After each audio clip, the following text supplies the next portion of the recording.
టాలీవుడ్లో మెగా ఫ్యామిలీకి ఉన్న క్రేజ్ అంతా ఇంత కాదు. అదే క్రమంలో ఆ ఫ్యామిలీ హీరోస్తో సినిమా ఒక్కటి చేస్తే చాలు, మామూలు నేమ్ రాదు హీరోయిన్స్కి. అందుకే ఆ హీరోలతో ఒక మంచి సినిమా చేయాలి అని ఒక్క అవకాశం, కనీసం గెస్ట్ రోలే లేదంటే స్పెషల్ సాంగ్ అయినా ఏ అవకాశం వచ్చినా వదలకుండా ఓకే చెప్పేస్తారు మన హీరోయిన్స్. అయితే ఇప్పుడు అదే ఫార్ములా ఫాలో అవుతుంది మన అందాల భామ పూజా హెగ్డే.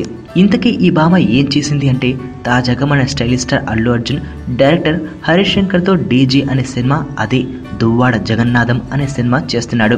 అయితే ఆ సినిమా ఇంకా పూర్తిగా స్టార్ట్ కాకముందే ఆ సినిమాకు సంబంధించి హీరోయిన్స్ విషయమై సెర్చ్ మొదలుపెట్టేశారు చిత్ర యూనిట్.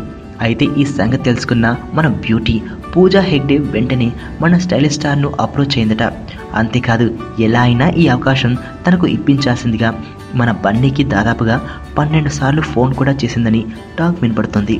ఇదిలా ఉంటే బాలీవుడ్ తాజా ఫిల్మ్ మోహన్జోదారో చిత్రంలో నటించిన పూజ అంటే తెలుగులో మంచి మార్కెట్ ఉంటుందని, అలాగే ఈ బ్యూటీని హీరోయిన్గా పెట్టుకుంటే హిందీ రైట్స్కి సైతం మంచి డిమాండ్ ఉంటుందని చిత్ర యూనిట్ ఆలోచిస్తుంది.